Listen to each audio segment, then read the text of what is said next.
Well, I'm here with James Bentley. He's the manager of Gladstone Regional Council's Revenue Services, and we're going to answer a few questions that the local community have regarding rates. So, James, thanks for being here this afternoon. Pleasure to be here, Matt. First one is general rates versus service charges. James, can you explain to the ratepayers or local community the difference between general rates and service charges? Sure, Matt. Service charges are the charges we pay when we use a service, and the three services that come to mind are waste, sewer and water. So what a service charge is our contribution towards the provision of those services in our local community. So if I have access to waste, water and sewer, I'm expected to make a contribution to those services.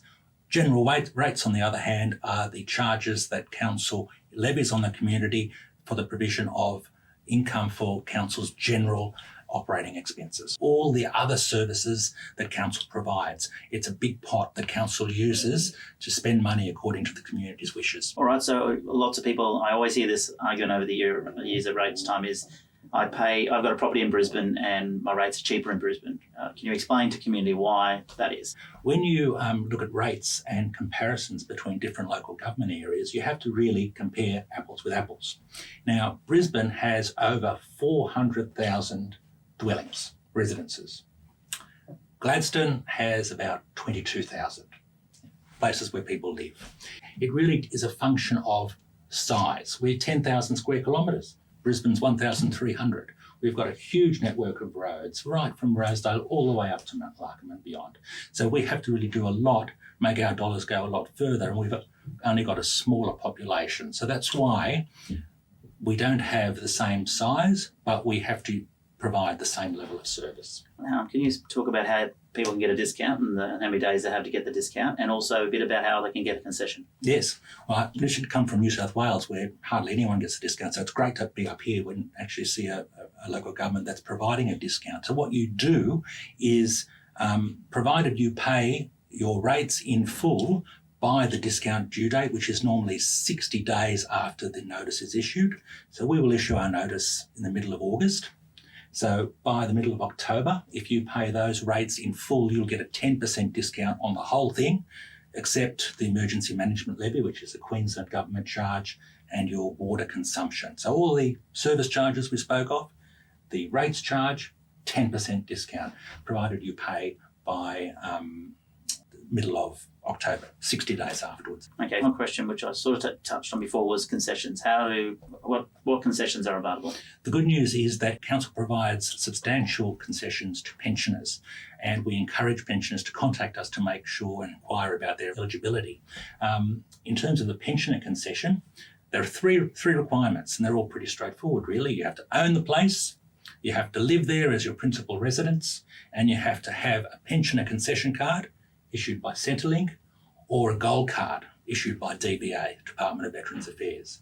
So provided those three criteria are met, you're entitled to a pensioner concession, which is funded by Council and also funded by the Queensland Government as well. So in the financial year just ended, the average concession amounted to approximately $500 in the year just ended. So it's certainly worthwhile, if you have any questions about entitlement, to give us a call and we can help you make an application.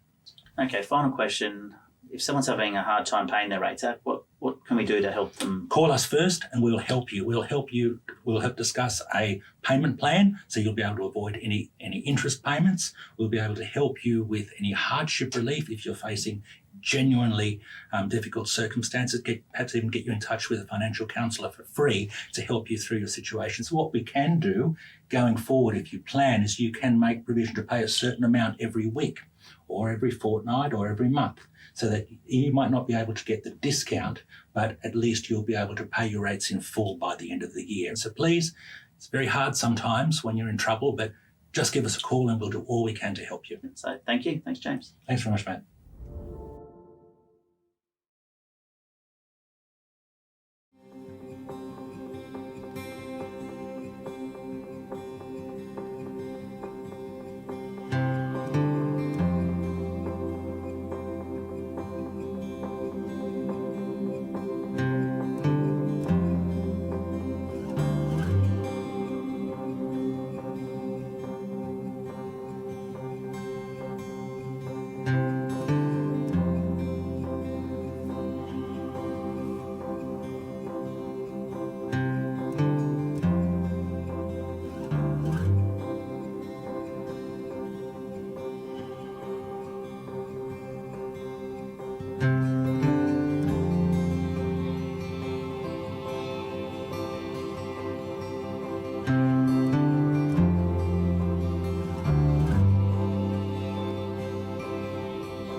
Well, good morning. The time being 9 a.m, I declare open the general meeting for the Gladstone Regional Council for the 21st of September 2021. We have an apology from Councillor O'Grady, which is with an approved leave of absence. There's no further apologies. I'll move to the next item on the agenda, which is the messages of condolence. Councillors, do we have any messages of condolence? No, thank you. The next item on the agenda is prior notifications of conflicts of interest, and we don't have any registered with Brooke yet, unless councillors would like to raise some at the table. Please remember, councillors, to raise them if you find a conflict during the meeting. The next item on the agenda is the Mayor's statement on current issues, and of course we had another busy fortnight in the Gladstone region with so many events and all sponsored by the Gladstone Regional Council on behalf of our community. We had the Boyne Valley Showcase in Ngurin, followed very quickly by the opening of the Boyne Burnett Inland Rail Trail, and that was a fantastic event. And then, of course, on the weekend just gone, we had Under the Trees, another amazing event in Boyne Tenham. And coming up this weekend is the Calliope Rodeo, and already started in Baffle Creek is the Baffle Creek Family Fishing Festival, which is from the 20th to the 25th of September, so I certainly encourage everyone, keen fishermen and women, to get involved in that Family Fishing Festival. And then, of course, on the 2nd and 3rd of October, we have the 70 Cultural Connections Immersion Festival, another festival that Council is sponsoring. So it's very good to be able to see our community investment program at work and supporting these fantastic community events, and how lucky are we to be in Queensland to be able to get out and about and enjoy those amazing events across our region. Another event happening on September 29, of course, is National Police Remembrance Day, and they'll be service this year at the Anglican Church. And of course, I know that Councillor Churchill, who's the President of the Retired Police Association, will be representing Council at that function, of course, and representing himself as a former police officer as well. So thank you, councillors. We do have a deputation this morning, but before we move into that, we need the confirmation of the minutes. G2.1, the confirmation of the general meeting minutes for the 7th of September. Do I have a mover, please? Move Councillor Goodluck, seconded Councillor Hanson. All in favour? Motion is carried. Thank you, councillors. So we'll move directly then to our deputation, and our guests have arrived. So can I welcome Michelle Coates, General Manager of Rosebery, Queensland, and Craig Walker, the Chairman of Rosebery, Queensland, to the table. Thank you.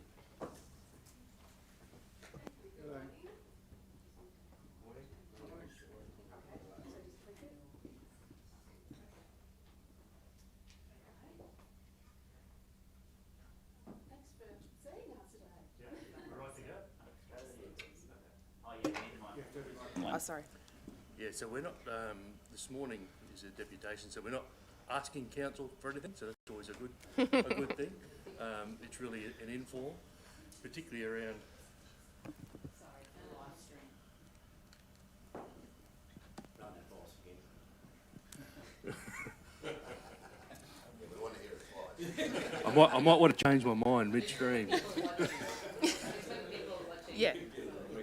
Yeah, so look, I won't go into the broad range of community services that Rosebery have, other than to say that, you know, it's grown from a small organisation that's done crisis accommodation in Gladstone. It's now in Livingston, in Rockhampton. We're now down in Wide Bay, but really proud of that it's been born in Gladstone, and we want to maintain a central sort of repository out of Gladstone. We're looking to expand broader into Queensland, into the southeast, with our home base always being here in Gladstone. We have a few hundred properties that we offer social affordable housing amongst a range of other programs. So the one we're talking about this morning is a Shelteristic program that we're looking to get off the ground, particularly in Gladstone. We think there's a need for it here. And I will declare that we're also looking at other regions that will get this off the ground as well. There's an appetite for it. And I'll let Michelle sort of talk more broadly about what Shelteristic is and what it could offer the region of Gladstone. Thanks, Craig. So the Shelteristic project was actually started back in 2019, originally as a youth reference point to discuss what do young people need to get them sort of established and started in life. What does that sort of house or home look like to them? So CQU and the Queensland Youth Housing Coalition got together with Rosebery and did a couple-of-day workshop at the university to discuss homelessness and also to explore design models for what does a house look like for a young person that's suitable for them, and what does the service model look like to support that person to stay in that tenancy and to help them, I suppose, get established in life. So that's how Shelteristic started. Earlier on in this year, we decided to sort of take it to the next stage. Part of the reason for this, do I click through this? Beautiful. One of the things, I suppose, for us is we run the Dignity Hub here in Gladstone, and so we have a really good understanding. Oh, there you go, it's up there. We have a really good understanding of what young people are facing. And homelessness is an escalating issue. We've seen a 200-fold increase in people presenting to the Dignity Hub from all walks of life. including a large cohort of young people. So that was, I suppose, the impetus for going, okay, let's look at what we can do better. We do manage, on behalf of Department of Housing, over 200 social houses. So that's that social housing model, which is about working with people who are on welfare or on very, very low incomes to help them where they've got nowhere else to go and provide a home. Our Shelteristic project is more of a sort of step up from that. It's more around the affordable housing model, which is encouraging young people to have sort of accountability for what they do in life, as well as providing with an affordable home. So I'll run through, I suppose, some of the stats. The annual cost of homelessness in Queensland is around $145 million. 37% of youth homelessness is due to no affordable housing. 84% of homeless are unemployed. 53% of homeless have a mental health condition. And 2 out of 3 homeless young people have experienced violence at home. So they're the real stats. And we see that reflected in the presentations and the people that we work with on a regular basis. So Shelteristic, I suppose, is going to the next step to say, well, how can we work with community and harness people's interest in helping young people, and also trying to attract investment so that we can build and develop properties that sort of work around this design theme that these young people have said, hey, this is what we want. We ask questions on the way through? Sure, go for it. The address there at 21 Dawson Highway, Gladstone, is it? Is that right? That's our head office. Yeah, yeah, yeah. Yeah, so we're at this, we're really in the preliminary idea stage, yeah. So we are then, and I'll get to that a bit later on. Yeah, no, we're not going to build anything there, but that's cool. So there's some, the front page was really just a summary of what we're saying. So I'll just talk to you a little bit about what the design of the Shelteristic project would look like. So the building design scope has, so when we're looking at, I suppose, this, a little community, I suppose, of houses that have a couple of features which the young people have said, hey, this is what we want. So they'll all have a common area to facilitate social interaction. They'll also have enough space for people to have their own personal space that they can look after and that they can call their own and be safe there. Safety and privacy was an important design element. Location, so close to services, close to bus routes, employment, education. Connected by creating a home-like space that's connected to individuals and connected to communal space. So there's a certain element of wanting independence and a certain element of feeling like they're part of something. A lot of these young people we work with, they don't have a lot of family or support, so they are looking for that connection with others. And eco-design was also a principle which they really thought was important. So that's the building. The service model design is around being supportive. So providing a sort of wraparound tenancy support model where it's not just about, hey, pay your rent on time.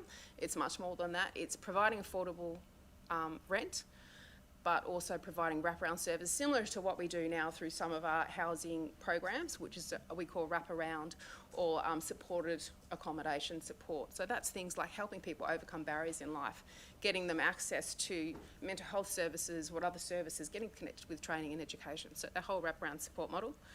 Part of the design, anyone that lived in these places would have to agree to a mutual responsibility agreement. So there would be a caseworker assigned to each person to say, okay, here's your 1 or 2 year plan, and we expect you to do all your endeavours to help you achieve that, and we'll help you overcome the barriers as we go. So one of those things, we haven't decided exactly what that criteria might be, but it might be something like they have to maintain some sort of employment, volunteering, or education. To be able to stay in the properties, they need to be able to do something which is around their own self-development. And the model around service is client-centric and responsive, so it's about listening to the person and working with them, helping them overcome their individual barriers.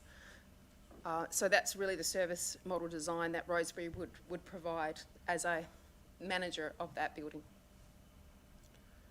So this is a nice little concept design, 10 tiny homes around independent living, supported tenancy, affordable, socially inclusive, a community living model. And that's some sort of ideas on what it might look like. So it's really a 1-bedroom, self-contained, completely self-contained, completely private if they want to, but also part of a wider community.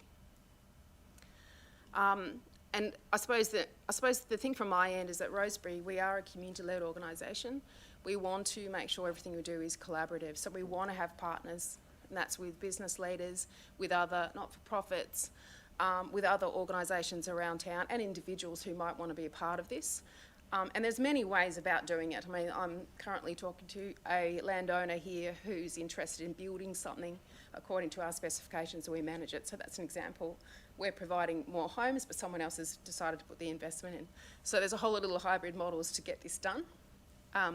But we are talking with a couple of organisations outside the region who also want to partner with us to develop something like this. And I suppose that's it. Any questions? Councillors, questions? Just a comment, I suppose, and then maybe that might lead to a question. Thank you, Michelle. Thank you, Craig. It's an impressive concept, and again, some of us have had an advantage because we went to the official opening recently, and thank you for the invite, to just give us a brief insight on what it is. I'll perhaps use my background as chairman of our regional PCYC that homelessness is increasing, and you've already made that evident to us. And I wonder if we're dealing with a bigger issue rather than just trying to, I suppose, build infrastructure or build accommodation for the homeless, because we know that there is emergent needs and there is an emerging trend in the social sector, and I'm sure others around the table would be well aware of that. So I'd like to just get an idea from your great proposal, it's a great initiative, on what more can we do over and above building the places? I know you've mentioned 3 provisions that they are required to do, but I wonder if there's more we can do in partnership rather than just building more accommodation, that we could start some programs to, I suppose, minimise or reduce the homelessness occurring. Because as you would be well aware, Craig, Michelle, even overnight last night, there were more people, more young ones on the street with nowhere to stay. So if it's a growing trend, and I know that you said state government, I think the federal government's got a role to play, but I suppose it's just an open discussion in trying to say, let's build the infrastructure and accommodation that they need, but let's at the same time try and resolve the issue from it becoming an increasing crisis. That's just an opinion. So I'd be interested in your comments. Yeah, look, I totally agree with that. And one of the things I suppose have been the most shocking for me is seeing the level of homelessness and seeing the types of people that are at risk of homelessness. We're not just talking people who are, at the scraping the bottom of the barrel. We are talking about people who are working and still can't afford full nothing.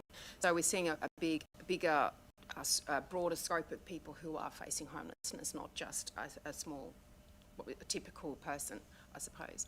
But the whole issue of homelessness and what causes homelessness, it is really complex.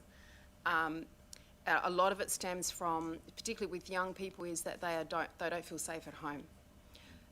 And that probably is the big driving forces why they are couch surfing, why they're staying with friends, why they're actually sleeping rough. They don't have a protective factors around them, they don't have a safe home. So that's one of the things that we do work on, different aspects of that, but there's never enough funding, and there's never enough programs that are actually hitting the mark, I suppose, in really addressing those causal issues of homelessness. But it will take an entire community approach for us and a multi-organisational approach to really look at what those causing factors of homelessness are. I suppose my question now is that your opening address, Craig, was that you haven't come here today to ask us for anything, but the reality of it is, at the end of the day, we should be also asking you the question is, what is it that you want from local government to ensure that this type of facility does find its way into the Gladstone region? Yeah, I think good question, Glenn, and probably the question you posed previously, that I don't think anyone has the exact answer. If we did, that would be fantastic. But what we do know at Rosebery, because we run such a broad range of programs, we run the Headspace here in Gladstone and Rockhampton, we do Family Reconnect, we run crisis accommodation centres here in Rockhampton, we have our own sort of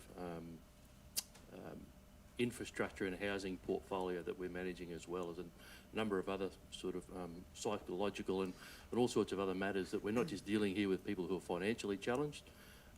These people are marginalised for a whole range of reasons other than just financial. There's a very broad range. You know, the role that I think with council is that you know, we believe that this is a model that's needed. We've done a fair bit of homework, and we haven't just done that by ourselves. We've partnered with a range of other community organisations, but also government agencies, to understand what is the need and requirement. You're right. We have a concept of a range of things that if people partake in this Shelteristic program, they have to come to the party and you know, meet their contractual obligations as well. You know, whether it be in education or whether it be in work, or they have to be attempting to better themselves in some way. And our wraparound program actually supports them and it doesn't sort of leave them off by themselves. So I think our purpose was here today was to inform council. You know, this is a way that we see to better this region, and particularly also other regions, and we've had similar conversations in other regions, and we're yet to have some of those conversations in other regions. We're keen to do that. Again, as I said, we're not asking for an endorsement or a full support. We think we've got a good idea. We think it's a needed idea, and we'd be looking to sort of work continuously with council and others to further development. As I said, we don't know yet whether this is the final end, what it looks like, but we're a fair way down the track. We just want to look to work with others to develop this to the fullest extent we can. Thanks. We've got a few more questions. Councillor Muscat, Councillor Cameron, Councillor Goodluck and Councillor Trevor. Thank you, Mr Mayor. Thank you for that. That was great. And thank you for everything else that you do, not just this part. So I just wanted to ask you, in relation to the Shelteristic project, so obviously you do provide a number of different services and have been for a long time to young people. And I would have assumed that you've also have delivered person-centred wraparound approaches before, and as you also manage other properties. I mean, why do you think that this is going to work and other things didn't? So what's the big difference, or is it that requires different, I guess, skills or employees that will support people, or is it more funding, or? I think the model really is not much a stretch from what we're already delivering, and that's really effective. We find our ability to retain tenancies for particularly young people moving into social housing model is very high. We do provide long-term supported accommodation services, and that has a really good outcome. So this is not far from that. The difference is social housing model, which is delivered by Department of Housing, is very restrictive. It only allows people to stay in there when they meet certain criteria, and a lot of that is unfortunately keeping them in a welfare cycle. Whereas this is sort of a step away from that, saying yes, we'll provide all those supports, but we require that person to be committed to life improvements. But by providing them with support, helping them overcome those barriers to continue on to do that. So that's the key difference here. The other obviously problem is the shortage of housing. There isn't a lot of affordable houses on the market. The rentals are increasing, particularly smaller homes that are suitable for young people. They're just really, really hard to come by. So if that answers your questions. Yeah, thank you. That was just, I think it's a great idea. We should have lots of them everywhere. Councillor Cameron. Yeah, thanks, Mr Mayor. Yeah, Michelle, I had the privilege of looking at this at your opening there, and I was pretty impressed with it. It's a very, very good concept, and the first thing that sort of occurred to me was that this, to me, looked like it would be a very good fit with the Phillip Street precinct, because of all the other allied agencies that would be available at the same time. So that could be an interesting concept that the council might be able to look at. The other thing too was that these look like really comfortable little units. They're obviously not meant to be a permanent arrangement. This is a moving through type process. What do you imagine would be the tenure of any one of these? Not one size fits all, but how long would one of these tenants be in this type of accommodation before they would move on? Yeah, so we're talking 2 to 3 years. 2 to 3 years? Yes. Okay. So semi-long term, because I think one of the issues that we've seen with a lot of young people is they've had a life of feeling unsafe for a long period of time and feeling insecure in a rental, or if it's short term, it's something that's going to add to their problems. Not if they can sit around for 2 to 3 years, work out through some of their problems, get committed to something like training or education or work. It will give them a safer sort of, I suppose, base for them to start thinking about, okay, I can now move into the private rental market because I have a rental history, I've achieved these certain things. So that sort of period of time it's sort of medium term accommodation. Thanks for that. I'm a bit surprised at the length of time that it takes that long. Yeah, But you've got the experience to back that up. Yeah, absolutely. And a lot of young people we work with, they have significant barriers, and it's not something that you can fix in 6 weeks. Yeah. It is a lifetime. All we can do is probably give them as much support and guidance on Well, what that looks even like. more so a better fit for the Phillip Street precinct, in my opinion. Yeah, thanks for that. Councillor Goodluck and then Councillor Trevor. Thanks, Mr Mayor, and thanks Craig and Michelle for coming along and sharing this today. And thank you. I'll join with Councillor Muscat and I'm sure everyone around the table and just thanking yourself, Craig and Michelle, the board and the whole team at Rosebery, the youth shelter, Headspace. The services that you guys provide are invaluable for our community, and it's often supporting people in their greatest time of need. So it's an invaluable service that our community has through the work that you guys do. I just had a question around the costs. I know, we've spoken about potential land and things. You said you were talking to other proponents. So if you can find another partner, that's willing to jump in and get this done, I think that's a great thing. But if there's any way that we can help with potential land, I think particularly for our community, if we look at the last decade or more, where we've seen these massive growth periods through construction, and then periods of really rapid decline in the economy as well, and now it's on the rise again. We've literally gone from the greatest extremes of both ends, waxed and waned in a period of 10 years.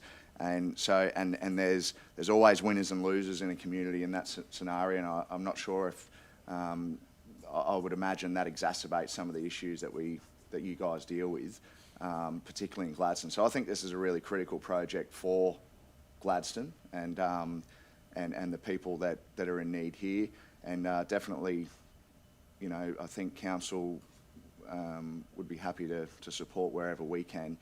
We do have strategic priorities lists and things that we can help with advocacy if there's any way that we can assist in that sort of environment, talking to state and federal counterparts. But I know you guys are movers and shakers as well, so by all means let us know if there's any way we can assist. Thank you. Thanks. Thank you. And Councillor Trevor. Yes, thanks, Mayor. Thanks, Michelle. Thanks, Craig. Fantastic project. I think it's a project that all of our region should embrace, and hopefully one day I'll see a lot of these projects popping up in various areas of our region, and there are plenty of those, because we know that homelessness has been an issue in this community for many, many years. And Craig, you will know that way back in 1987, I was part of a group that formed the Gladstone Youth Crisis Accommodation Centre, Inc., as we were then known, a group of like-minded individuals who came together in 1986-87 after we had identified homelessness in the Gladstone area. And of course that has morphed in the next 30 years into something great and fantastic. Not that it wasn't back then, but we started back then with meagre means.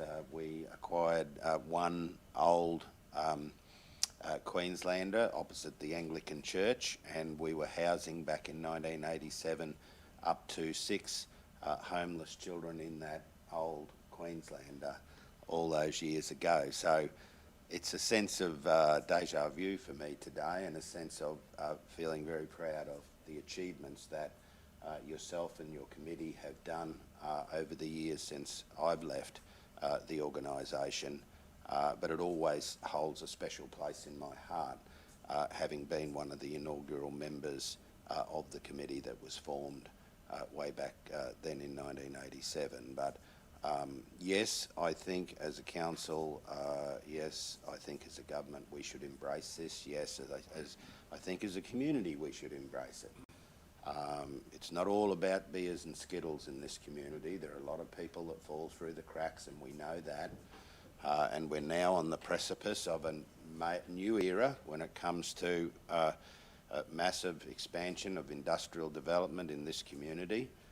And it will be sad to see again people left behind in the mad rush, which often happens when these projects proceed. But here we go again. Let's hope that our social services are armed and ready to deal with the onslaught that's coming our way.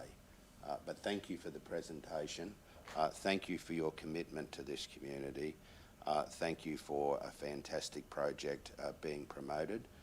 And as I say, I hope to see many of these delivered for our region in what is otherwise, again, going to be a difficult time for this community over the next 5 to 10 years when it comes to delivery of our social services in our community and the mad rush to develop new projects and to do what we do best, and that's manufacture things for the rest of the world. Thanks, Councillor. Councillor Goodluck has another question. Sorry, do you know what level of funding are you searching for this project? I know you've met with ministers and lots of different people. What level of funding are we looking at for a project like this? I think it all depends on, land is the key here, is finding reasonably priced or even peppercorn lease land. That would be helpful. So land is the hard part. The build we estimate to be about 500 to 750,000, and we are looking at sort of the modular pre-built homes, so very easy to install and have brought in very quickly. Yes, Councillor. Just to build on that one, so do you anticipate this to be an extra service that you provide? So you're obviously going to need operational ongoing funding, is that correct? We would have to expand our housing services crew for sure, yes. So we've sort of done some calculations around that. We're talking about sort of another full-time worker to service a set of tiny homes, yeah. Yeah, okay, well, there's not really, you're already, most of it's set up, so it's not a huge operational ongoing cost. It's just mostly your yeah, and we're trying to develop building. as a bit of a financial self-sustainability model where we're actually, it will fund enough for a person to provide that service. Great. The footprint of the area, if you found a block of land that was amazingly flat. Yeah, to do something like this is about half an acre. Mm-hmm. And have you got any sites in mind? Or have you been... In Gladstone, no. No. Other than there's someone with a landowner, but that's Yeah. going to be a small scale. Yeah. But no sites in mind. I think we've looked around, but anything that's sort of on the market is probably a bit out of our price range. I see on the list of, there's Commonwealth government support, Queensland government support, and local government would be, says rates, land rates, or Rosebery already don't pay general rates, so Yes. that would go across into the Yes. new facility as well. Yeah, for sure. And I'm sure our development team could support, but as councillors have mentioned, that we have a reasonable land bank, not all necessarily suitable, but Yeah. we certainly could talk. How do you think it would, the second part of Phillip Street on the opposite side of Dave Burns Drive, like the front part of the community precinct is for more community services. Yep. The other side was always meant to be for retirement living aged care. Do you think this would, and there was always the plan to have a kindergarten in there as well. I know this is not a kindy by any stretch of the imagination, but the idea was different generations living and working together. Do you think this would how do you think this would work with a community precinct, a retirement village, potentially an aged care, maybe a daycare, kindergarten type thing? How do you think it fits? And I think we've been looking at this, cohabitation option too. We're not looking at building, a bottom range housing commission estate. We're not looking at building a new caravan park. This is contemporary living for those people, to lift their spirits and to lift them to a better place in their life. And that can similarly be said for aged care facilities. So this could quite easily adapt itself to, common user type process and be a bigger development. So the area you're talking about, those types of areas where it's close to facilities, it's nearby, there's buses and there's transport and there's all those types of things, they absolutely start to tick those boxes. But I just want to make it clear that we're not building a cheap caravan park here. We're not building a low scale new housing commission estate. We're looking to build something that's quite contemporary that lifts people's spirits. Multi-generational models have many strong synergies. Yeah, absolutely. And look, I do acknowledge Councillor Trevor's rich history with Rosebery, and I thank him for that. And one of the things, particularly in my tenure in the last 8 years as chair, that we've been looking to, and it's not indifferent, community service groups generally rely on some form of funding, government funding, whether it be state, federal, or wherever that comes from. We've been working really, really hard on building a self-sustaining model where we have our own solid balance sheet, we have our own infrastructure housing portfolio, that as government potential funding drops away, that we're self-sustainable, and it's served us well. We're here, we're growing. Our government funding hasn't particularly been growing at the same rate. So that's a really solid story for a community service in Gladstone like Rosebery.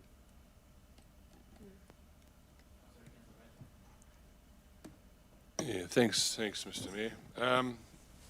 I really don't have a great deal to add to what's being put around the table, because I totally agree with everybody, and I think it's an awesome program and awesome project. Obviously, there's a lot of checks and balances put in place to get to the stage where your group or your people that come to you, to your organisation, there's obviously a gap there that's produced this, that's thought up this project. How many kids or young people would actually fit into this into this area? Like, as far as how many people would actually need that just in this region here? Okay, well, our estimates, I suppose, for that young cohort, when we talk about young to under 24, that at any given time there's about 148 young people who are currently couch surfing and have nowhere to live, or they can't afford somewhere. And obviously that will change, and that stat was taken in about probably March. Yeah. So it's probably escalated since then. So in this model here, you're looking at about, what, 8 or 10 units? Yep. And what about all the other ones that... Oh, I know, look, we're not... I know you can't solve the problems of the world, but... Change the world, but No. It might take some pressure off the massive waiting list for social housing. Oh, incredible. And help us to provide that support for young people. I think it's a model that could work probably right around the whole countryside. Oh, yeah, for sure. And it's not just limited to single young people too. We have, we've realised, I think, you don't want to get into the habit of having 10 young people in exactly the same situation and exactly the same barriers all in one place. So we'd want to have a mix. So there might be, for instance, a mix of young families with little kids that, some of their barriers of getting to work are because they've got no one to look after their kids, or they can't afford it. So to have that mix of people, and we'd be very careful about who we offered them out to. Yeah. Because, for instance, we don't want to have a young person, 10 young people, all with barriers in drugs or alcohol. No. You wouldn't want them in one place. So we'd want to have a mix, and we'd want to be very clear about what that looked like. And that development will guide, maybe there'll be some 2 bedrooms in there, or maybe there'll be some flexibility around that. Right. Very good. So maybe just around those statistics, while some people might be surprised at that, we do work in other regions around the state. Yep. So Gladstone's not out of step. No. There's other regions that have much higher statistics than those. So, we're pretty lucky in the environment we're in, but there is still an issue that yeah, we think we can help with. Yeah, but my sort of thing comes back to, well, who do you choose? Because you're talking about a small number of people that you're going to offer this sort of thing to, but the size is this big. You know, it's well done. Really, really good. Thank you. I think we have one last question from Councillor Hanson. Michelle and Craig, well done. It's a project that I think is very much needed, and it's probably time that we as a council have a look at what we may do to support it as a holistic approach. Thank you for your report. Thanks. Prepared to move the recommendation, Mr. Mayor, that the report from Rosebery Queensland BBC forward. Thank you, Councillor Churchill. Seconded by Councillor Trevor. Put the motion. All in favour? It's carried. Thank you, Craig. Thank you, Michelle. Thank you. All right, councillors, we'll move on to the next item on our agenda, and they are our officers' reports. And the first officers' report is G4.1. We got the monthly financial report for the period ending the 31st of August 2021. And I'll hand over to the General Manager of Finance, Governance and Risk, Mark Holmes. Thank you, Mark. Morning, Mr. Mayor. Morning, councillors. This is just your monthly financial report through to the period end of 31st of August. And we're still very much in that infancy part of the financial year and maturing through, and that is reflected in the numbers that you see before you. So our revenue is sitting overall at just under 78%, and that's largely driven by our rate revenue, which we've received. We've recognised the income there of 151 million of that. The balance of our income we will start to receive and start to flow as we progress through the financial year. And there's some notes there as to when we expect to receive those receipts. With respect to our capital revenue, certainly recognising, and it's very much in line with our capital expenditure progress, with only just over $6 million worth of capital expended for the year to date, our associated capital revenue receipts are quite low also. And you see there noted there what are the major capital items are expected to receive revenue throughout the year. With respect to recurrent expenditure, sitting just under 30 million in actual expenditure, but below pro rata. So pro rata for this point of the financial year should be in around 17%. So we're sitting just under that at 14.7, and our employee expenses are in line with that and under at this point in time. As we touched on with respect to our capital expenditure, we're sitting at 6.3 million. And we do have a look there that we do have a number of commitments underway, and we are got our program progressing well in that space, and we've got $9.5 million worth of projects already committed, and certainly further there's some more today on your agenda. With respect to outstanding rates, very pleasing to see that we continue to track under the previous financial year. So sitting, with respect to those that are overdue at this point in time, 3.6% overdue at the end of August. So this time last year, we're at 5.9%. So very pleasing to note that. But happy to take any questions with respect to the report. Thanks, Mark. Questions, councillors? No, Councillor Braithwaite. Oh, mine was I was just going through the statement of income and expenditure. Just a couple of, obviously there's the likes of your interest that we used to get pretty healthy interest. Obviously it doesn't happen anymore. What's that? The interest side of things, No the income side of things. Yeah. The other one, looking at the wrong screen here. The other one that is the forecast for this year. Looking at the statement of income and expenditure. Obviously, last year there was a huge depreciation with the airport, which produced that figure. But this year we're sort of looking at a surplus. There's a not recurrent, a net recurrent result there of a deficit, but then the net result shows a surplus. Is that just a predicted? So our net recurrent result is our total operating revenue less our total OPEX. Yeah. With respect to our net result there, we do also include the capital revenue there. So our capital grants get included in revenue in that space.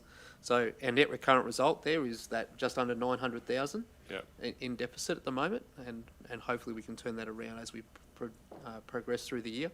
But the net result there is reflective of our anticipated capital receipts as well. Oh, right, okay, yeah. It was just, I just sort of looking at anybody looking at that, you think, oh, what's actually going on there? But thank you for explaining that. All good. Thank you. Councillor Muscat. Thank you. Thanks, Mark. I just want just a short question in relation to the vacancy rates. You note here that the well, you're assuming that the vacancy rate is going to reduce as the year progresses. Could you expand on that a little? So currently we budgeted for a vacancy rate of 6%. So that last year we were as low as 4.5. But what we have seen is our organisational turnover increase as the year matured last year with respect to coming out of the interruptions associated with COVID. We started to see vacancy rates increase to over that 6.5%, and we're now seeing that continue into the financial year. So and our turnover rate still remains quite high. So hopefully as we start to fill those roles, we'll see that vacancy rate come back down. So we're expecting it to come down, not to increase? Hopefully. Okay, we're out in the market, we're filling those roles, so we do hope we get those positions filled, absolutely. Thank you. Any further questions, councillors? Can I have a mover, please? Move Councillor Branthwaite, seconded Councillor Muscat. I put the motion. All in favour, and it is carried. Thank you. Thank you, Mark. The next item on the agenda is G 4.2, which is design and construction of 2 concrete bridges, Baffle and Hobble Creeks in Lomead. Thank you, Mark. Thank you. John Tumbers, General Manager of Operations. Thank you, Mr Mayor, and good morning, councillors. Item 4.2 asks for resolution to enter into a contract with VEC Civil Engineering for the design and construction of 2 concrete bridges for Baffle Creek and Hobble Creeks near Lomead. The concrete bridges will replace timber bridges currently in service at these locations, which have now reaching the end of their life. The contract includes a review of all investigation reports, conduct further investigations if required, undertake detailed engineering design and for the replacement of modular bridges, and to construct the bridges in accordance with the issued for construction drawings. The location of these bridges are included in the attachments to the paper.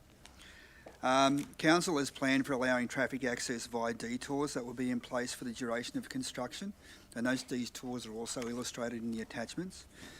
Council went to tender and received 4 conforming submissions.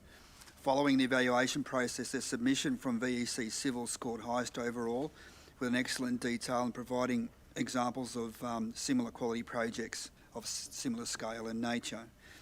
It's also worth noting that VEC Civil Engineering construction program is for the construction of bridges one after the other to help minimise the impact on the local community. The tender evaluation panel recommends submission from VEC Civil as it presents best overall value for council. The offer made by VEC Civil dollar-wise is within the funds allocated to the project. We have the project team also online if you have any specific questions regarding the project construction and the tender itself, so I'm open for questions. Thank you, John. Thank you, Christy. We got people online as well. Councillors' questions. Councillor Hanson. This isn't anything to... it is to do with the project. I think you probably told us, just to reinforce. Are they lifting the bridges? What are they lifting the bridges by at all, or are they just going to put them at the same level in this project? I'll pass that question through to Marnie Sayman, who's online, with regards to the construction of those bridges. So, Marnie. Good morning, councillors. Good morning, Mr Mayor. The bridges will be built on the same alignment, so the elevation as well as the alignment will remain exactly the same. Thank you. Councillor Churchill.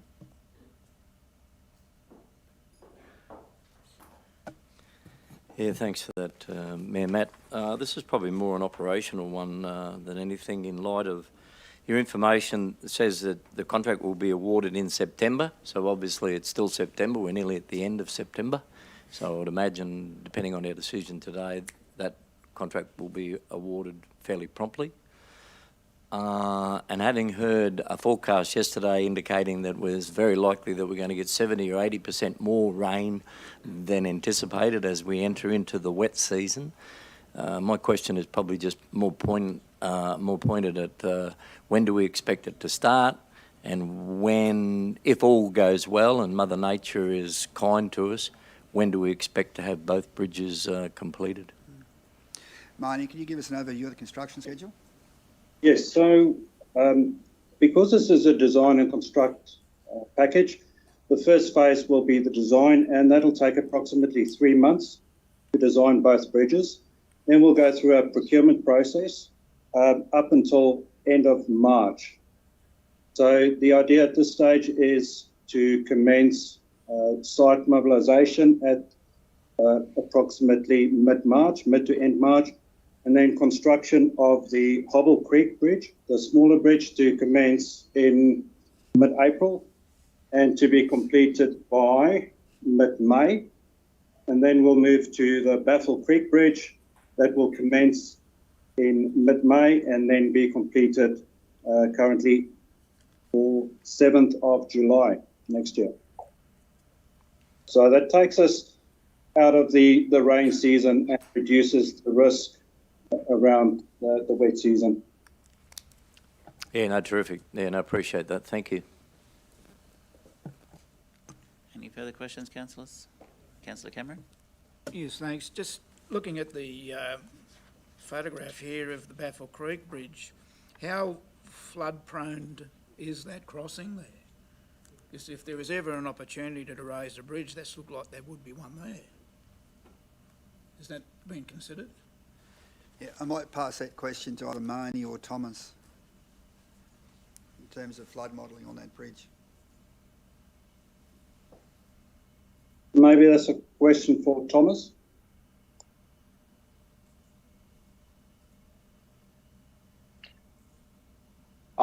Yeah, morning, councillors, morning, Mr. Mayor.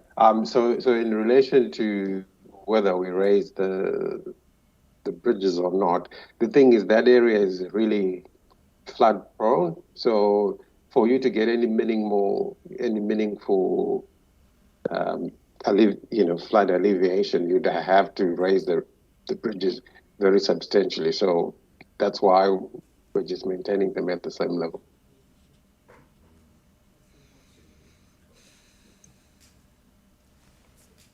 Thank you. Councillor Goodluck, question? Oh, happy to move. I have a mover in Councillor Goodluck and a second in Councillor Hanson. Is there any further questions? No, I'll put the motion. All in favour? Motion is carried. And thank you. And I especially thank the team for doing those bridges one after the other rather than doing them together. I think that's going to be fantastic, and I'm sure the community will appreciate the fact that they're not going to be landlocked in. Thank you. April to May. I got April to May for Hobble Creek, and Baffle is May to July. Thank you, John. The next item on the agenda is 4.3, which is light commercial vehicle replacements, and it's back to you, John. Thank you. Thank you, Mr. Mayor. Item 4.3 seeks resolution to enter into a contract under a local buy contract with Reef City Motors for the supply and delivery of 29 light commercial vehicles as part of the current financial year fleet replacement program. Section 234 of the local government regulation allows us to enter into a contract for goods and services without quotes or tenders if the contract is entered into under the local buy arrangements. The intent is to continue with the standardisation of the fleet, which then gains efficiencies in terms of operation and maintenance, along with the procurement of the vehicles themselves. The value is just over $1.5 million and within the approval for the capital budget for this year. And I'll open to questions. Thank you, John. Questions, please? Councillor Hanson. I don't finish like these people over here. They like to finish the argument, but I'll start today by, I found it difficult in the original purchase that we did a few months ago with the purchase of the vehicles from one dealership, and I'm still struggling with this one. I haven't seen what savings, and I know it's early in the program with the other vehicles, has been made in relation to spares, tools, etc. from this exercise. Who's to say that we may have found a better value deal from another dealer in town if we had used a normal tender process? How can we assume that this is the best value for money when there is no documented evidence of this in our paper here this morning? For these reasons, I really cannot, at this time, support, unless I get more evidence to support it, the officer's recommendation, and I will be voting against this motion.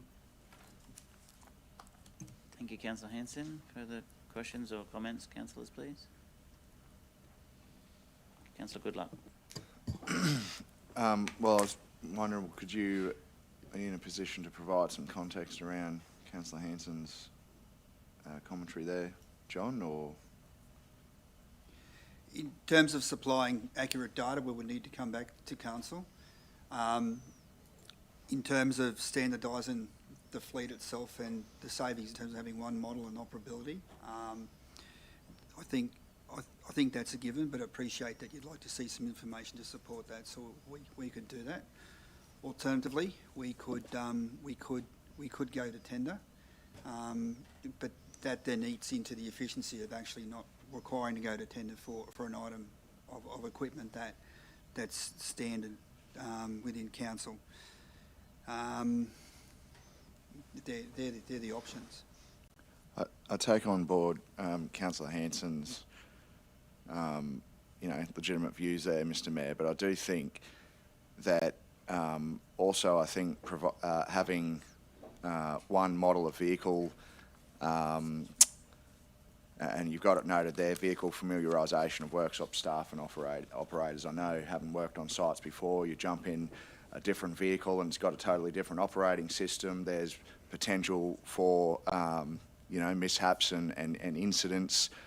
So there's safety benefits there as well for people who are actually utilising those vehicles. I do agree with Councillor Hanson. I would like to see some of that, the data that we have. I am sure that we've got it, and I do think though that as council, there's often limited ways that we can find savings and efficiencies, and we've got to try and capitalise on opportunities when they're presented to us. And I think this is one way that we can find savings and efficiencies in having these sorts of one brand, one model of vehicle across the fleet, and that's identified in the report. But I do agree with Councillor Hanson that if we can see some of the backup data behind that, that would be great. Further comments or questions, please? I just got another question. Are these vehicles automatic or manual? They've all been automatic, and they're all fitted out at the dealer. So one of the efficiencies gained is around the fit out of the equipment and the tooling, etc., that's been set up for the initial larger fleet purchase. All those things are already in place. I'm, like Councillor Hanson, I'm struggling with this one as well. I understand and we got a great deal, I believe, last time from Reef City Motors, and I could see the savings, but I can also see that if we continue to just have one model, we're excluding all other local dealerships in perpetuity. Are we not? When the larger group of vehicles, the cycle comes around to replace them again, we would go to the market again. It doesn't necessarily lock in the one brand and name. How often would we do that? Recycle frequency, I'll just flick to Rick Mulvey, our fleet manager, just to comment on vehicle replacement frequency, not recycle, which we kind of do. Morning, Mr. Mayor, councillors. How is everybody? Just with regards to that question, the vehicles are based on a 5-year replacement program. So every 5 years we would cycle through the equipment. However, that cycle would be spread over the 2 to 3 year mark because of the number of vehicles that we have in place. And this could quite obviously change with model improvements, technology improvements, even the way that council do their business. We're currently looking at alternate energies. So all this information may impact where we get to in the next large purchase cycle. Okay. And what you said, one of the options was we could go back to tender. If we've already got a tender here from Reef City Motors, what does that make? What happens to the confidentiality of their tender? Chrissy, maybe.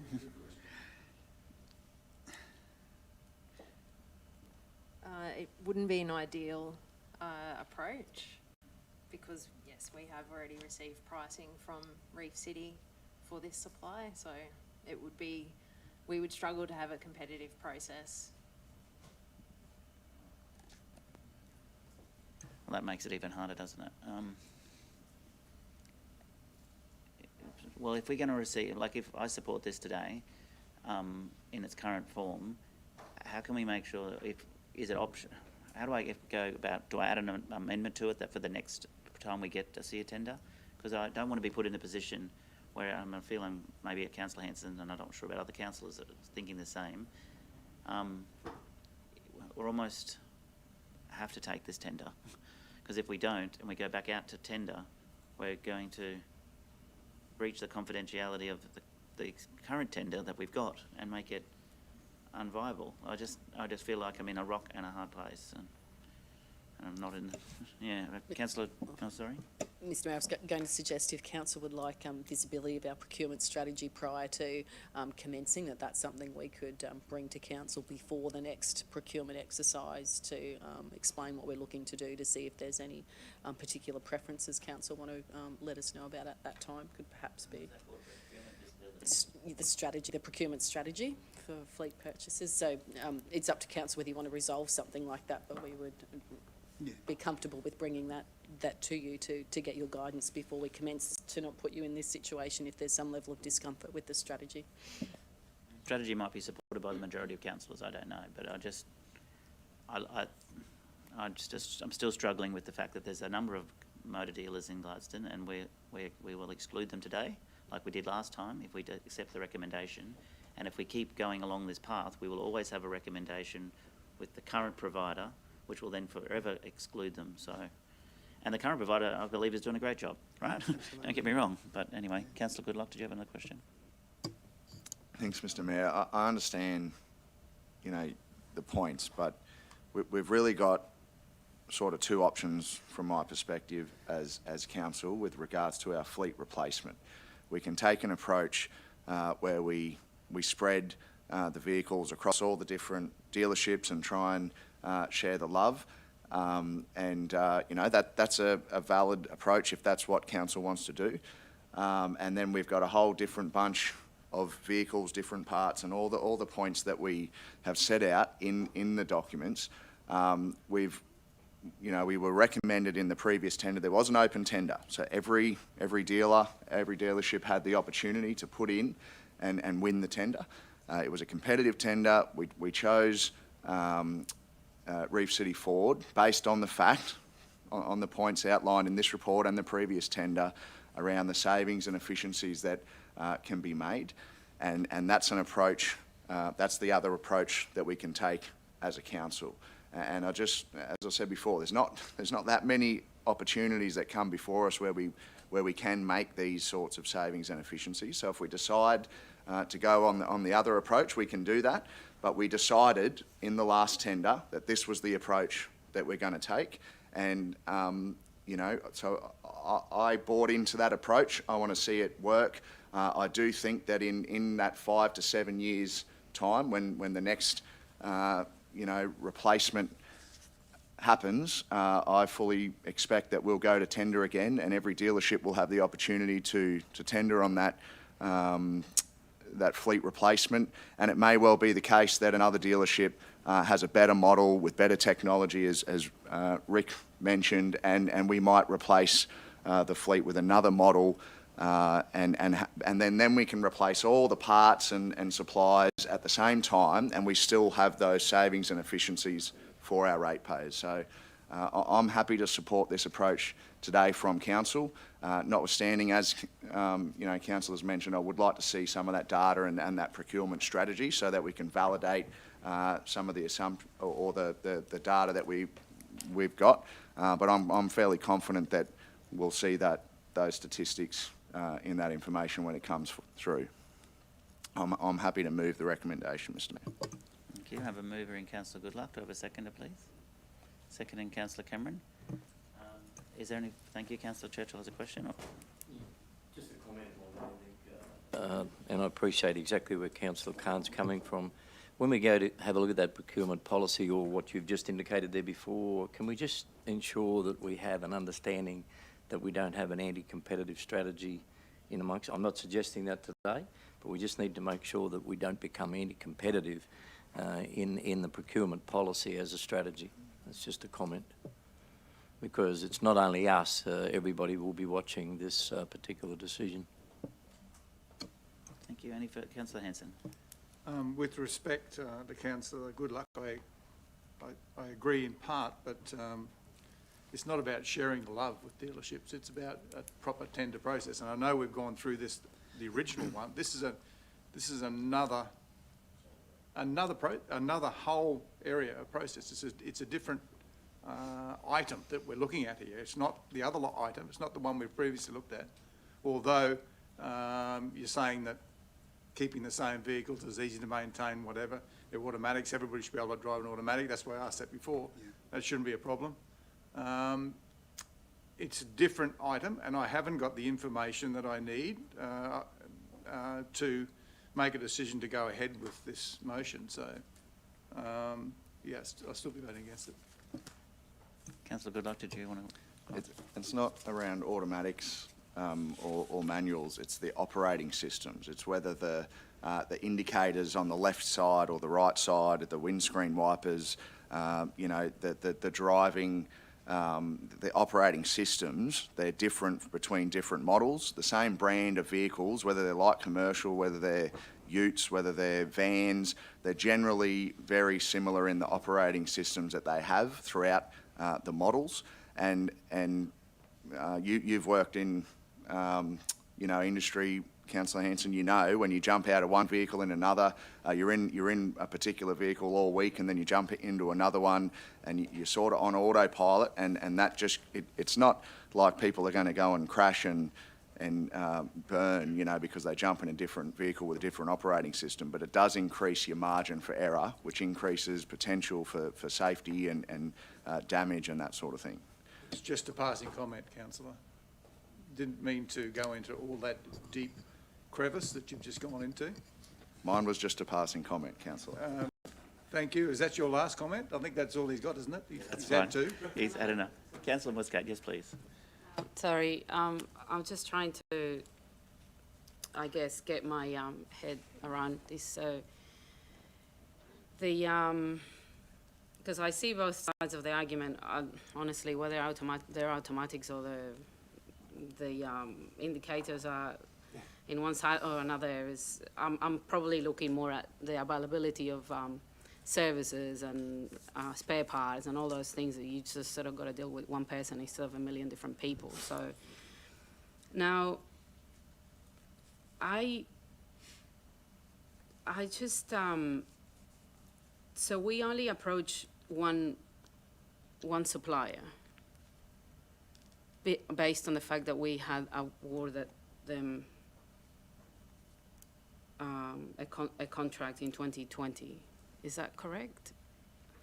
We approached one supplier on the use of the local buy exemption clause in the local government regulation, and also on the basis that we recently tested the market and Reef City presented the best value for money out of that tender process.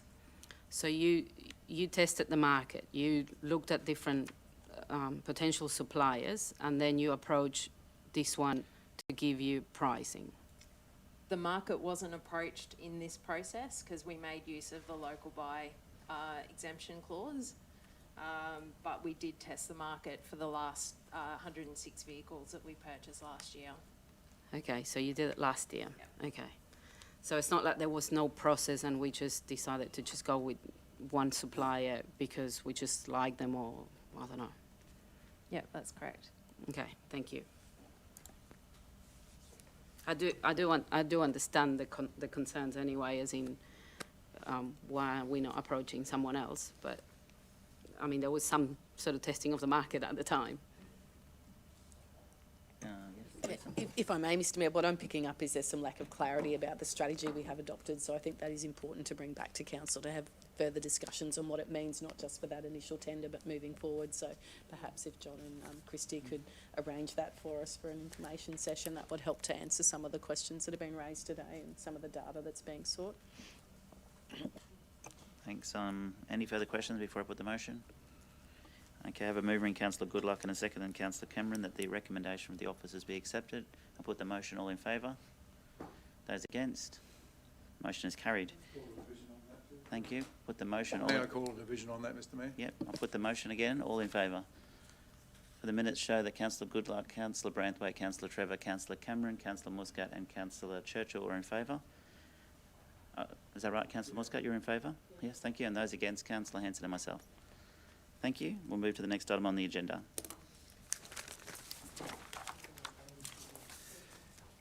And the next... Sorry? Yeah, yes, back to you, John. Next item is 4.4, which is specialised supplier, Solander Agencies Proprietary Limited. Back to you, John. Thank you, Mr Mayor. This report seeks resolution from Council to utilise provision 235 of the Local Government Regulation for exceptions to written quotes and tenders. The provisions in relation to bailiff services provided by Solander Agencies Proprietary Limited, trading as Action Merck. Council utilises bailiff services in relation to rates and debt and other legal recovery processes. Solander Agencies are the only bailiff appointed by the Gladstone Magistrates Court. Solander Agencies are experienced in providing bailiff services to Council and therefore we consider them a specialised supplier for this service. Move Councillor Goodluck, seconded Councillor Churchill. All in favour. Motion's carried. Thank you, John. And we have another one for you, which is G4.5, R. James Entertainment, sole supplier. This is for Charlie and the Chocolate Factory, I believe. Thank you, Mr Mayor. This report seeks resolution to make use of S235 of the Local Government Regulation that allows for exceptions for the requirement of written quotes and tenders. It's to enter into a contract with R. James Entertainment, who is the only supplier reasonably available to provide the set and costumes for the Charlie and the Chocolate Factory production. I'll open for questions. Can I have a mover, please? Thank you, Councillor Muscat. Seconded, Councillor Branthwaite. Put the motion. All in favour. That is carried. Thank you, Councillor. Thank you, John. Thank you, Christy. We'll move to the next item on the agenda, which is our councillor reports, and we do have a report from Councillor Churchill on Developing Northern Australia Conference, and I'll hand over to you, Councillor Churchill. Thanks very much for that, Mayor Matt. The report's been provided to you, plus also our PowerPoint presentation that was eventually done virtually, so that's been provided to councillors and also to the public as well, I believe. So if you wouldn't mind, I just might like to make a couple of highlights from it. The Developing Northern Australia Conference, leading the way in developing our northern regions, and as we would all know that Gladstone region sits in the Northern Australia component of Australia. I'd also like to acknowledge Gary Scanlon as well for his administrative contribution to this report. So it was a joint effort with originally well over 400 attendees to attend this conference, which we have attended in the past, and I'm sure that we'll continue to attend in the future. However, just for those that perhaps may not be aware, about an hour before the conference was to open in Darwin, the Northern Territory Government issued a public health notice and called a snap 3-day lockdown to deal with one reported positive COVID case from an interstate traveller. And I must applaud the advance notice by Glenn Butcher, who was already up there as well as a guest speaker. Glenn did give us a courtesy call to let us know that this in advance that this notice was going to be announced by the Chief Health Minister, and to effectively do everything we possibly could to get out of Darwin. So I just wanted to cover those aspects, and through you, Madam CEO, thank you and the efforts of your staff to help as much as possible to ensure that that Gary and myself didn't get caught in Darwin for a longer period of time than we perhaps were anticipating. But coming back to the conference, at the time that the announcement was made, I was actually on an aquaculture tour inspection, quite informative, and something that perhaps could be followed up in the future between Gladstone Area Water Board and the Darwin Aquaculture Centre, because there are some significant synergies between those two major centres. However, the organisers of the DNA conference were forced to suspend all in-person conference activities and transition the conference to a full virtual event. Subsequently, we'd like to perhaps put on record that the organisers did an admirable job under trying circumstances to try and not only restructure the agenda, but to try and transition this, because of COVID, into a virtual event with no real notice to the 400 attendees plus from all parts of Australia and overseas. But in acknowledging the Northern Territory Government public health notice and the pending re-entry restrictions, Gary Scanlon and myself, we returned to Gladstone at the earliest opportunity overnight in what I'd probably suggest was, I saw it firsthand, I'm sure Gary could speak and attest to it as well, it was controlled chaos in the city of Darwin when the announcement was made. As you can imagine, all the delegates trying to get out of Darwin, whilst at the same time competing with many of the other locals and visitors in Darwin to probably try and do the same, or at least get out of the city. And it was a bit of commuter hysteria at the airport, and I noticed Gary Scanlon acknowledging that part as well, because we got to witness people that were in trying circumstances. But anyway, back to the conference. The event proceeded virtually over the next 2 days with some disruption and obviously the unavailability of some presenters. But our presentation did proceed, and we did that virtually, and we did that as a joint presentation, which we had always anticipated doing. And we did that from our own respective home residences back here in Gladstone whilst we were in isolation, more as a preventative measure in light of the lockdown in Darwin, and also making sure that we could get back into Queensland without having to be forced into 14 days quarantine. As I said earlier, the copy of our presentation is attached for everyone. Some of the key learnings. Consistent with our presentation, there was a strong theme throughout the virtual conference of a changing economy in Northern Australia on the back of innovation and the emergence of renewable energy in the agri-food manufacturing, which I know Councillor Khan and be it others are totally supportive of, tourism and the lifestyle sector. But as is customary at any conference, there was also a strong focus on the challenges of delivering enabling infrastructure, particularly in the terms of water infrastructure and water availability, the shortage of water, security of water, the digital connectivity and the supply chain reliability. But given the opportunity, as I always do, it wasn't in our original presentation, but I did have the opportunity to highlight the recent Senate inquiry findings on the need to reassess and review the inland rail with a business case to Gladstone. And if you see the virtual presentation, I tried to also appease the delegates in understanding that perhaps if it's nation-building infrastructure, it's not only just about Gladstone when it gets to Gladstone, it perhaps could also connect all the way to Darwin. And that, you know, perhaps is in the much longer term. So I made sure that we emphasised that this was not just about us pushing the barrow just for Gladstone, but if it's nation-building infrastructure, it should go all the way to the top of Northern Australia.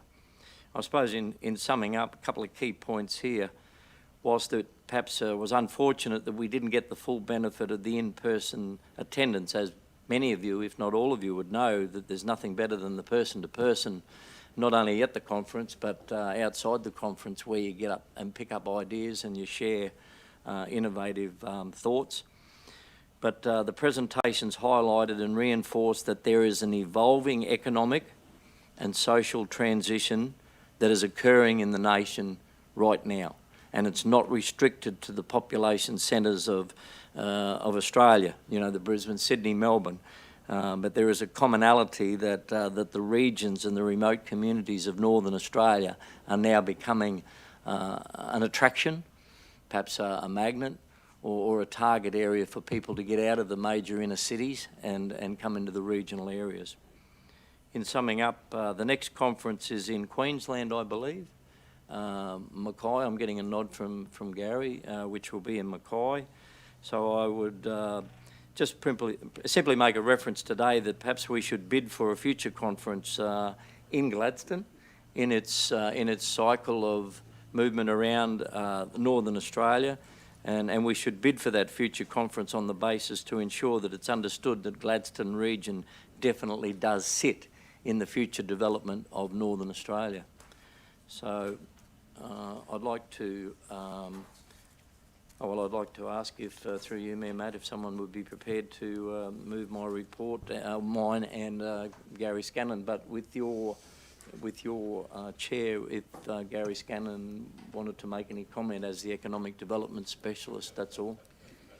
Gary, would you like to add? And he's saying no? Unless there's any questions. No. Councillors, do you Is there have any questions?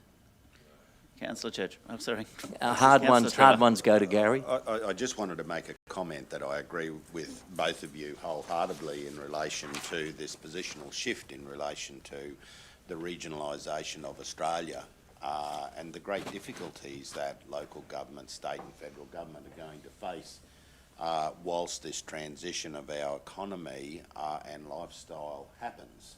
And there is no more classic example of that that I see personally when I go home on a Friday night and come back to Gladstone on a Sunday afternoon, of the enormous transition of people from Sydney and Melbourne into one of our regions, communities, and that's of course Agnes Water.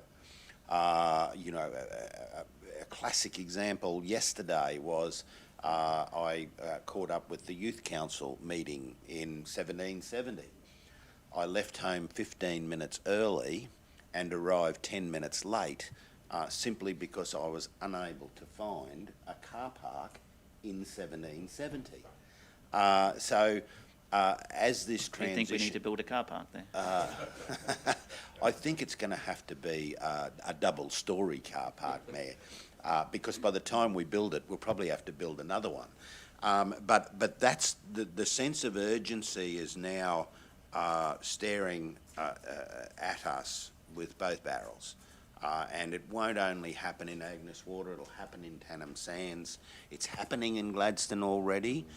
We're seeing a transition of Sydney and Melbourne people moving into the Gladstone city, more so in the coastal areas at this stage. But as our infrastructure creaks and grinds with this transitional movement that's happening all over the eastern coast of Australia, and my research is telling me exactly what you just told us, Glenn, also in the Northern Territory. People are deserting the cities in great numbers. And when those people arrive, the expectation will be that we deliver the same services that they've been accustomed to in the major cities. And we're going to have, you know, enormous pressure on us in relation to delivering fast broadband, health services, social services. Like, this transition is happening, and it's happening now. I see it when I go home, as I say, on weekends, and it's burgeoning. And as prices become unreasonable, if they aren't already, in the major eastern seaboard cities of Gold Coast and other areas down there, they'll keep moving north. So when they can't afford the $2 million home at the Gold Coast, they'll move up and buy the $1 million home at Agnes Water or Tannum Sands, or Emu Park or Mackay, or we'll go all the way up to Cairns and of course over to the Northern Territory, Glenn. So I think the biggest challenge for those seeking re-election on this council, the biggest challenge for you all will be being able to deal with that transition of our local economy on top of the major industrial expansion that's going to happen in Gladstone City. So you'll have it coming both ways. You'll have your issues in the Gladstone City because of the new industries coming to town, and you'll have the issues in your regions because of this transition, which you quite correctly pointed out, Glenn. So, good luck with all that. It's going to be some interesting times over the next 10 years, and there is going to be enormous pressure on local government to deliver.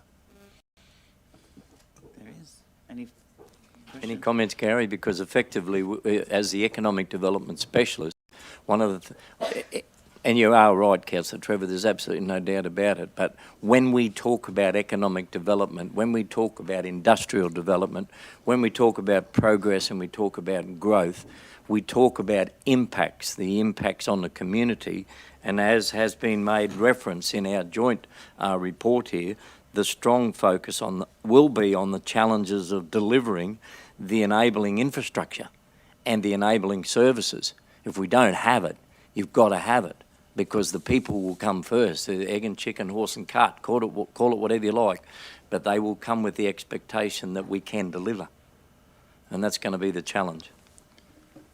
You're right, councillors. There's no doubt there's a double-edged sword to the development, particularly in developing Northern Australia. It's great to see that.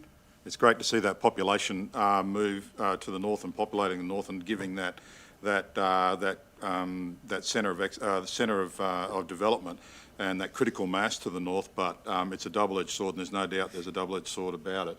And with population move comes that expectation that you talked about, Councillor, and there was no doubt with a lot of the presentations and a lot of councils and some recent publicity we've seen that that's the challenge for regional groups, and certainly for Central Western and Northern groups as well. And as you say, that's a challenge, and it's a challenge that'll have to be met by regional councils. Thank you. Councillor Churchill. Mate, just in relation to the inland rail, and perhaps more comment that might be for yourself, because whilst this presentation effectively was developed well and truly before we went to, or on the day or day before we went to Darwin, there's been the unfolding of the Senate inquiry, which we made reference to, and the findings to that to review and reassess, which we've done as well. But this was also before the announcement of the $10 million for the business case, to develop the business case. So can only hope that perhaps next year at the Developing Northern Australia Conference being hosted in Queensland, we could be able to go up there and tell them that the business case is completed, and it has proven that Gladstone needs to be the recipient destination of the Inland Rail project. Here. Councillor Churchill, you also attended, and COVID restrictions again locked you out of the state again, but the Inland Rail Conference, when you talked about us putting in a bid for the Developing Northern Australia, is the next Inland Rail Conference locked in yet? Yeah, I'm not exactly sure of that, because from the last discussion that we'd had from a Gladstone region perspective, and you sit on the Central Queensland Regional Council, CQ Rock, was that our economic development specialist was indicating that perhaps we wouldn't be hosting or conducting an inland rail conference here in Gladstone, that there could be an opportunity of a series of, mobile forums, mobile conferences, perhaps from Toowoomba all the way to Gladstone. So I think that, again, that's probably innovate, connect, and diversify. So it's probably consistent with our vision, and that might be something that perhaps our economic development specialists could continue to develop as an innovative idea, rather than just at the one destination. Yeah. Thank you, Gary. Certainly there's, I don't believe there's a formal inland rail conference set at the moment, but certainly as we're Councillor talked about, looking at highlighting, given the focus coming back on to the extension from Toowoomba to Gladstone, highlighting what that might look like in a rolling forum along the corridor, to highlight the various areas along the corridor, and highlight what the option will be for, and the opportunity will be for that extended enabling infrastructure to Gladstone. What I will say is conferences are risky things at the moment.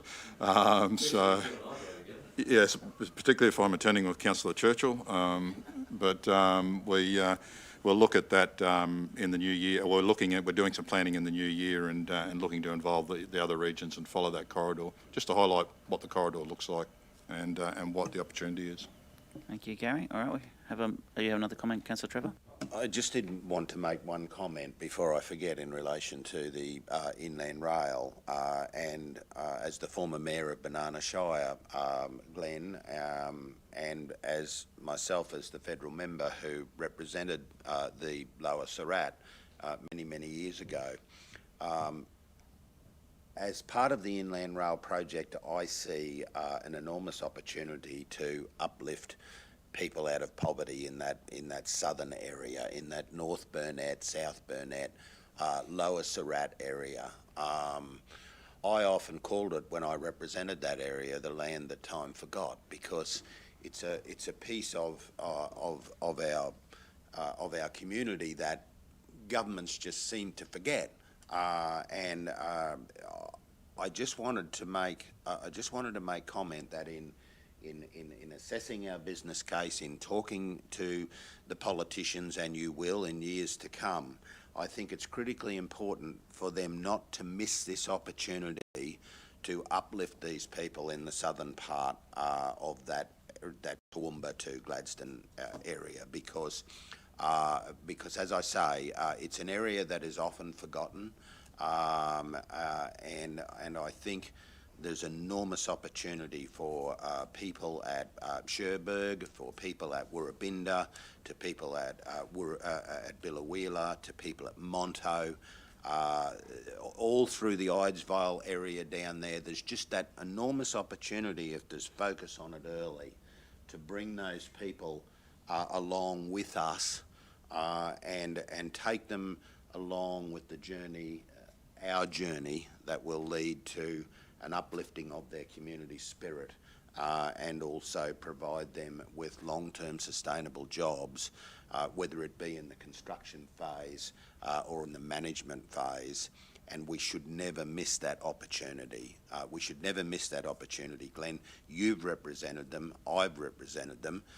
It would be a terrible tragedy if this thing just rushed forward without that consideration of how can we uplift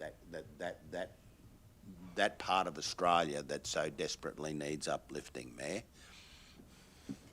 Thank you, Councillor Trevor. Just a final comment, Mayor Matt. History will show that some people will attest to their claiming that it was due to their efforts. I can tell you, we all know around this table it was the strong voice of the people along the corridor, and it's the advocacy of local government that never gave up. They never gave up from the original idea. So if we're talking about this nation-building infrastructure coming to Gladstone, then I have no doubts that the local governments of the corridor from Gladstone to Darwin will then take up the momentum of perhaps the Gladstone region model, or the model that was developed in advance.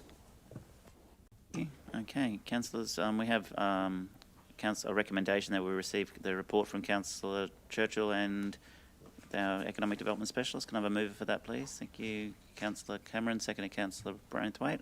All in favour? That's carried. Is there any further councillor reports? Verbal reports? No councillor reports. There's no urgent business. There's no notices of motion. There's no confidential items. I'll declare the meeting closed at 10:30 a.m. Thank you for your attendance.